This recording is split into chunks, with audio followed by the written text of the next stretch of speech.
देखिए ये क्वेश्चन जो है क्वेश्चन पेपर क्लास 12 का है, मैथ का पेपर है। ठीक है, इसमें जो सेट हमारा है ये 65 है और जो पेपर कोड है वो 65B है।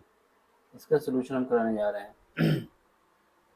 इसमें क्या है, इसके कुछ पॉइंट हैं जो कि हमको याद होने चाहिए अच्छी तरीके से।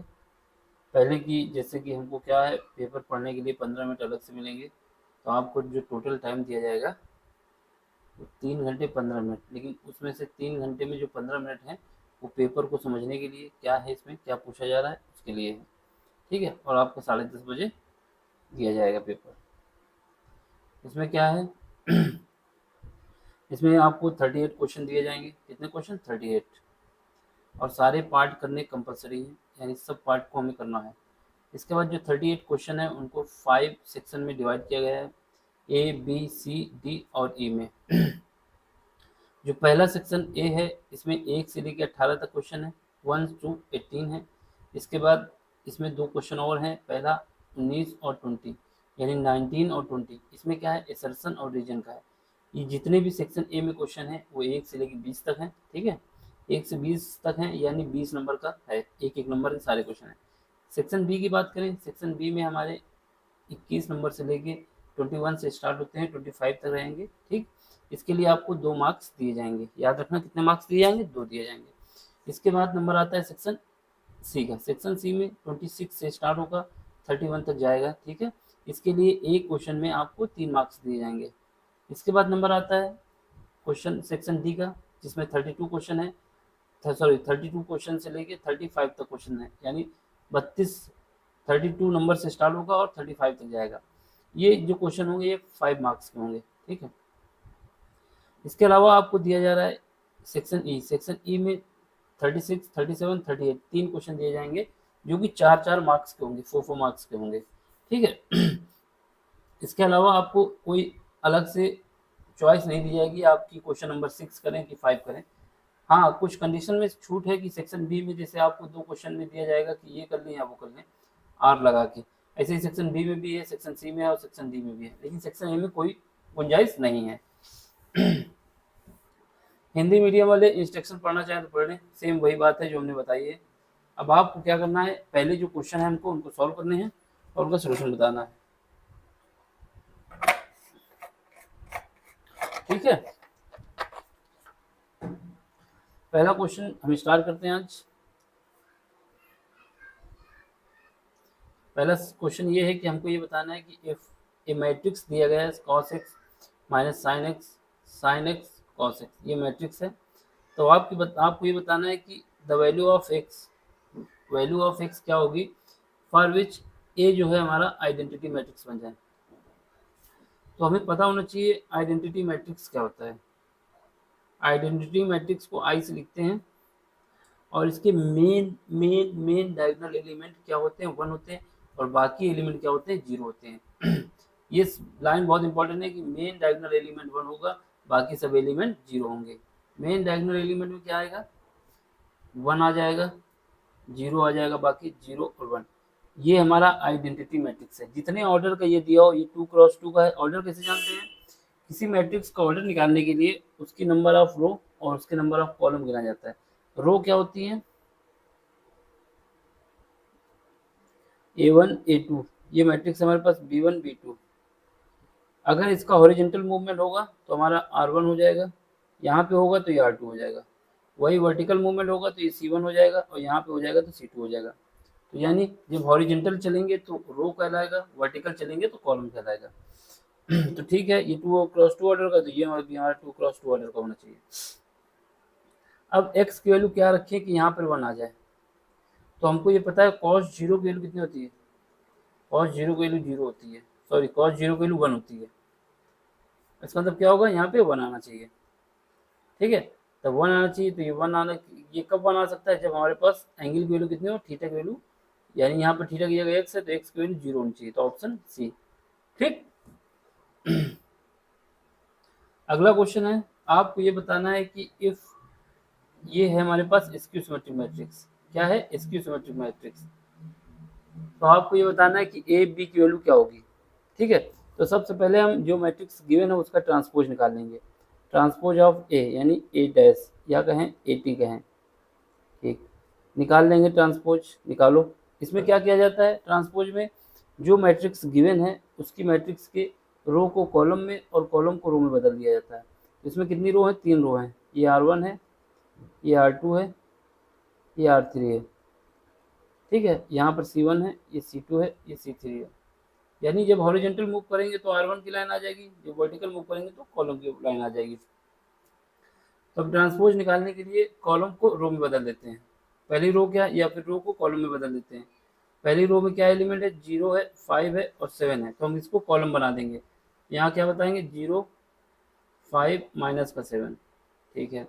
इसके बाद दूसरी रो में क्या है, A 0 और 3, तो इसको कॉलम बना देंगे, A 0 और 3। ये क्या है, B -3 और 0, तो इसको भी हमने कॉलम बना दिया, ठीक है। अब हमारे पास अगर ये मैट्रिक्स स्क्यू सिमेट्रिक है, अगर ये मैट्रिक्स स्क्यू सिमेट्रिक है तो इसका हम अगर ट्रांसपोज निकालें तो ये हमारा माइनस के साथ क्या आना चाहिए, जो मैट्रिक्स हमारे पास है, जो मैट्रिक्स है यानी ए मैट्रिक्स आना चाहिए, क्या आना चाहिए, ए मैट्रिक्स आना चाहिए, ठीक है। अब हमें क्या करना है, ट्रांसपोज तो हमने निकाल ही लिया है, अब ए मैट्रिक्स को माइनस से मल्टीप्लाई करके इसके बराबर रख देना है, ए मैट्रिक्स को माइनस से मल्टीप्लाई करके इसके बराबर रख देना है, तो इज इक्वल टू आ जाएगा माइनस, माइनस जो है, अगर हम बात करते हैं मैट्रिक्स की, तो मैट्रिक्स में कोई भी स्केलर से मल्टीप्लाई किया जाए या फिर डिवाइड किया जाए या फिर माइनस किया जाए, वो तो सारे एलिमेंट में होता है, सारे एलिमेंट में होगा, यानी जो भी हमारे पास मैट्रिक्स होगी उसमें सारे एलिमेंट में ए से माइनस से मल्टीप्लाई हो जाएगा। तो ए मैट्रिक्स क्या है हमारे पास, ये है जो जिस सीक्वेंस में ऐसे ही लिखेंगे, 0, 5 -7, ठीक है। यहाँ पे A 0 3 आ जाएगा, यहाँ पे B -3 और 0 आ जाएगा। अब क्या करेंगे, इसको माइनस का मल्टीप्लाई कर देंगे, जब मल्टीप्लाई करेंगे तो क्या हो जाएगा, यहाँ 0 से माइनस का मल्टीप्लाई करेंगे कोई असर नहीं, यहाँ पर माइनस का 5, यहाँ पर माइनस का 7, माइनस माइनस प्लस हो जाएगा, ये माइनस का ए हो जाएगा और ये हो जाएगा 0 और ये हो जाएगा माइनस का 3, यहाँ पर माइनस का बी हो जाएगा, यहाँ पर हमारे पास 3 हो जाएगा, यहाँ पर 0 हो जाएगा। अब ये जो दोनों मैट्रिक्स है ये बराबर आ गई, अब इनका कंपेयर कर देंगे, तो ए का कंपेयर करेंगे, ए का ए एलिमेंट है, जिस पोजीशन में उसी पोजीशन में कंपेयर हो जाएगा, ए का कंपेयर इसके साथ कर देंगे तो क्या आ जाएगा, ए की वैल्यू माइनस का 5। अब बी का कंपेयर कर दो, बी का कहाँ पे है, बी हमारा ये है, इस एलिमेंट का इसके साथ कंपेयर जहाँ पर ये सीक्वेंस में है ये, तो बी की वैल्यू कितनी आ जाएगी, 7, ठीक है। अगर इस पोजीशन से कंपेयर करना चाहते हो तब भी मिला सकते हो, तो माइनस ए की वैल्यू कितनी आएगी, 5 आएगी, माइनस ए की वैल्यू 5, तो ये हमारे पास क्या आ जाएगा, ए बराबर -5 आ जाएगा। किसी से भी कंपेयर कर सकते हो, तो आंसर हमारा क्या आएगा, ए की वैल्यू -1 आनी चाहिए, -5 आनी चाहिए, -5 आनी चाहिए और बी की वैल्यू 7 आनी चाहिए, तो ऑप्शन डी, ठीक है। ये ऐसे ही करना होता है, समझ में आया तो लाइक करते रहना, शेयर करते रहना और सब्सक्राइब भी करते रहना। अब बात आती है, अब आपसे if x + 2 x - 4 x - 2 x + 3 is equal to have 6 1 - 2 3, then the value of x, x की वैल्यू आपको फाइंड करना है, ठीक है, वैल्यू ऑफ x फाइंड करना है। तो इसमें क्या है, जो टर्म जिस सीक्वेंस में है उससे कंपेयर कर देंगे, ठीक है। पहला ये टर्म है हमारा, तो इसकी कंपेयर किससे करेंगे, x + 2 की कंपेयर कर देंगे 6 से, इसको सॉल्व करेंगे तो x की वैल्यू हमारे पास आनी चाहिए 4, कोई भी ऑप्शन 4 नहीं दे रहा तो इसका मतलब ये नहीं होगा।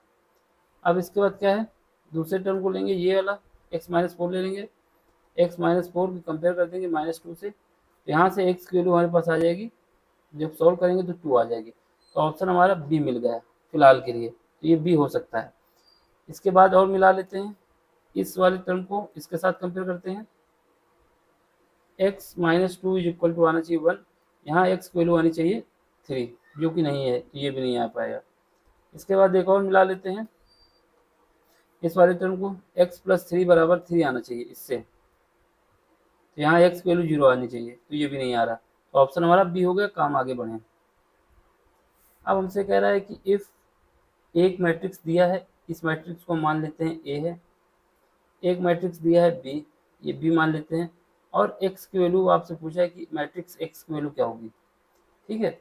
अगर हमारे पास ऐसी कंडीशन हो कि ए मैट्रिक्स दिया है, ठीक, ए मैट्रिक्स और बी दिया है, और हमको इससे यहाँ पर क्या बनाना होगा, अगर यहाँ पर इसके बी इनवर्स से मल्टीप्लाई कर दिया जाए, यानी जो मैट्रिक्स दिया है, क्योंकि हमारे पास एक कंडीशन होती है कि अगर हमारे पास एक कोई मैट्रिक्स है, उस मैट्रिक्स का उसके इनवर्स से मल्टीप्लाई कर दिया जाए, या फिर ए इनवर्स कर दिया जाए और फिर उस मैट्रिक्स का मल्टीप्लाई कर दिया जाए। सीक्वेंस मैटर नहीं करता, ए को पहले लिखें या फिर बी बाद में लिखें, तो ये मेरा आइडेंटिटी मैट्रिक्स हो जाता है। ठीक है, फिलहाल के लिए हमें क्या चाहिए, यहाँ पर हमको एक्स की वैल्यू चाहिए। एक्स की वैल्यू कब आ सकती है, जब ये वाला पार्ट हमारा आइडेंटिटी मैट्रिक्स बन जाए। आइडेंटिटी मैट्रिक्स कब बन सकता है, जब इसके बी इनवर्स से हम इसको क्या कर दें, मल्टीप्लाई कर दें। तो हम बी इनवर्स कैसे निकालेंगे, बी इनवर्स निकालने के लिए हमारे पास क्या आना चाहिए, 1/डिटरमिनेंट ऑफ बी और एडजॉइंट ऑफ बी। अगर ये पता चल जाए तब हो जाएगा। अब बात आती है कि एडजॉइंट ऑफ बी क्या होता है। तो एडजॉइंट ऑफ बी जो होता है, बी मैट्रिक्स का, जो बी मैट्रिक्स है उसका कोफैक्टर मैट्रिक्स सी, इसका ट्रांसपोज किया जाएगा तो वो हमारा आएगा एडजॉइंट ऑफ बी। ठीक है, तो अब हम क्या करते हैं, पहले बी एडजॉइंट ऑफ बी निकाल लेते हैं, यानी कोफैक्टर मैट्रिक्स निकाल लेते हैं बी का कोफैक्टर मैट्रिक्स निकालते हैं। कोफैक्टर मैट्रिक्स ऑफ बी का कोफैक्टर मैट्रिक्स निकालेंगे, इसको सी से लिख लेंगे। ठीक है, अब इसमें क्या है, इसको निकालने के लिए इसको हटा देंगे, इसका निकाल लेंगे इस वाले 1 का, तो इन दोनों को हटाने के बाद क्या बचा, यहाँ पर बचा हमारे पास 3 ये 1 बचा। ठीक है, इसके बाद इसके लिए निकालेंगे तो इसके लिए माइनस आ जाएगा, क्या आ जाएगा, 3 आ जाएगा। कैसे आएगा कि इसके सामने की रो और कॉलम को हटा दिया जाएगा, 3 बचेगा, तो ये माइनस का 3 आ जाएगा, माइनस का 3 आ गया। ठीक है, इसके बाद 3 के निकालेंगे तो क्या आ जाएगा, ये भी माइनस का 2 आ जाएगा। फिर इसके बाद ये आ जाएगा मेरे पास 1 आ जाएगा। अब इसका हम क्या करेंगे, ट्रांसपोज कर लेंगे। ट्रांसपोज कर लेंगे तो क्या आएगा, यहाँ पर हमारे पास 1 -3 और -2 और 1, तो ये हमारा आ गया। ठीक, तो इसको करने का क्या तरीका होता है, इसका शॉर्ट फॉर्म ये करने का तरीका होता है, अगर हमारे पास ए इनवर्स निकालना है, इसका ए इनवर्स निकालना है, तो उसके लिए क्या हो कि हम क्या करेंगे, ये वाला कोफिशिएंट और ये वाला आपस में इंटरचेंज कर देंगे, इसको और इसको आपस में इंटरचेंज कर दें, और इसका माइनस लगा दें, अगर प्लस है तो माइनस, माइनस है तो प्लस, इनका साइन चेंज कर दें। तो ये कंडीशन होती है, पहले मेन डायगोनल एलिमेंट को आपस में चेंज कर लेंगे और उसके बाद जो रिमेनिंग है उनमें आपस में साइन चेंज कर देंगे, या 2x2 का मैट्रिक्स है तो। ठीक है, अब इसका ट्रांसपोज निकाल लिया, अब इसका हम बी का क्या निकाल लें, बी का ये भी निकाल लें डिटर्मिनेंट। तो बी का डिटर्मिनेंट निकालेंगे तो बस सीधा मल्टीप्लाई करना है, यहाँ पे कितना आ जाएगा, 5 आ जाएगा, 1 आ जाएगा, माइनस का 6 आ जाएगा, बराबर माइनस का 5। ठीक है, ये हमारा बी आ गया। अब इस बी को जब हमने निकाल लिया तो हमारे पास क्या है, अब हमें निकालना है, यहाँ पे हम निकाल देते हैं दूसरे कलर से, यहाँ से हम बी इनवर्स निकाल देते हैं। तो क्या करेंगे, 1/-5 क्योंकि इससे डिवाइड करना है, और बाकी जो वैल्यू है 1 -2 और -3 और 1। ठीक है, अब इसमें मल्टीप्लाई कर दो, तो ये तो हमारा आइडेंटिटी मैट्रिक्स हो जाएगा, बचेगा एक्स। अब मल्टीप्लाई किसमें करना है, 1 -2, ठीक है, 1 -2 और ये माइनस का 3, ये 1। ठीक, ये हमारा किससे डिवाइड होगा, माइनस का 1/5 से। यहाँ पे आ जाओ, यहाँ पे क्या है, यहाँ पर जो मैट्रिक्स है ये वाला, ए वाला 8, 14, 9 और 7, बस इसको सॉल्व कर लो, आंसर आ जाएगा। माइनस का 1/5 बाहर ही रखो, अभी अंदर देखो, 1 का मल्टीप्लाई 8 से होगा तो 8 आ जाएगा, 2 का मल्टीप्लाई इसके साथ होगा माइनस का 18 आ जाएगा, 1 का मल्टीप्लाई किससे हो जाएगा, 14 से, 14 हो जाएगा, इसके साथ करेंगे तो ये 14 हो जाएगा माइनस का। 3 का मल्टीप्लाई इससे होगा 27 हो जाएगा, 3 का मल्टीप्लाई किसके साथ होगा, 8 के साथ होगा पहले,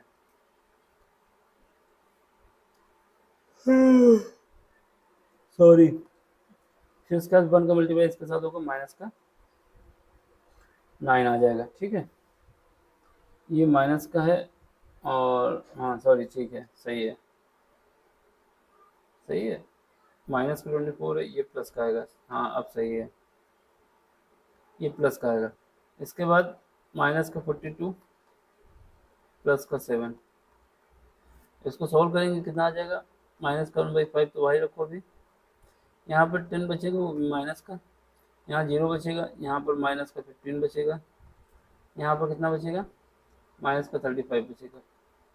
5 से डिवाइड कर दो माइनस वाले तो कितना बचेगा, यहाँ 2 बचेगा, यहाँ 0 बचेगा, यहाँ 3 बचेगा, यहाँ 7 बचेगा। क्या आया, 203, ऑप्शन सी। ठीक है, अगला क्वेश्चन देखो, इसमें क्या कह रहा है, द वैल्यू ऑफ के फाइंड करना है, के की वैल्यू फाइंड करना है।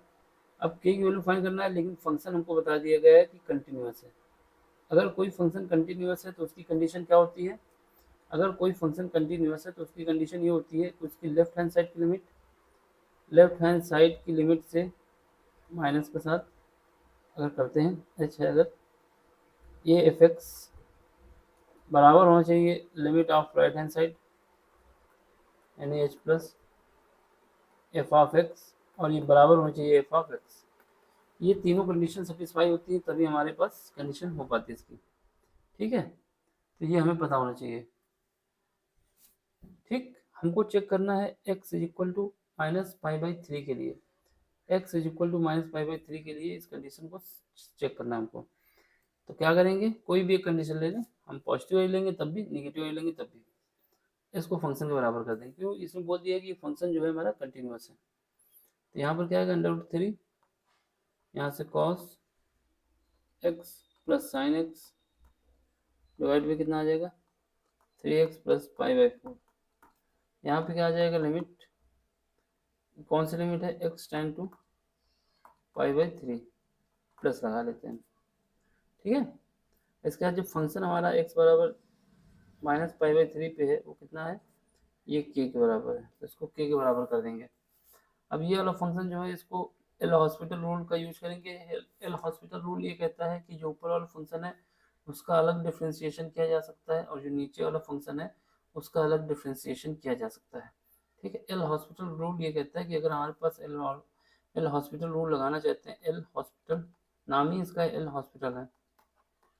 ठीक है, ये रूल ये कहता है कि अगर हमारे पास कोई लिमिट में फंक्शन है, limit X tend to H, तो f1 है, नीचे f2 है, तो हम क्या करेंगे, f1 का अलग डिफ्रेंशिएट कर सकते हैं, f2 का अलग डिफ्रेंशिएट कर सकते हैं।